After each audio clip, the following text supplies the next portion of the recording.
పెట్టుకుని అందులో ఆయిల్ పోసుకుని జీలకర్ర ఆవాలు మిర్చి గుప్పుడు కరివేపాకు వేసి మంచిగా వేపుకోండి. తర్వాత ఆనియన్స్ పచ్చిమిర్చి ఆలుగడ్డలు వేసి మంచిగా వేగించండి. ఆ తర్వాత సొరకాయ ముక్కలు ములక్కాడ ముక్కలు వేసి తర్వాత టమాటాలు వేసి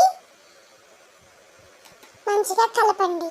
కలిపాక దానికి సరిపడగా ఉప్పు, నేను కల్లుప్పు తీసుకున్నాను, కొద్దిగా ఒక స్పూన్ పసుపు వేసి మంచిగా కలిపి మూత పెట్టండి. ఒక 5 మినిట్స్ ఆయిల్లో మంచిగా మగ్గాక అవి ఉడుకుతాయండి. సొరకాయ ముక్కలు చూడండి చెక్ చేసి. ఆ తర్వాత కారం వేయండి.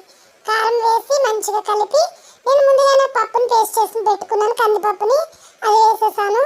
చింతపండు రసం వేసాను. మీ క్వాంటిటీ చూసుకుని పలుచగా కావాలంటే కొద్ది వాటర్ వేసుకుని మంచిగా కలపండి. కలిపాక మూత పెట్టండి. మూత పెట్టుకున్నాక మంచిగా అది మరగాలి. స్మెల్ చాలా బాగా వాసన వస్తుంది. ఆ తర్వాత మీ ఇంట్లో ఏది ఉంటే సాంబార్ పౌడర్ అది వేసుకోండి, మీకు అందుబాటులో ఉన్నది. నేను MTR సాంబార్ పౌడర్ వాడాను.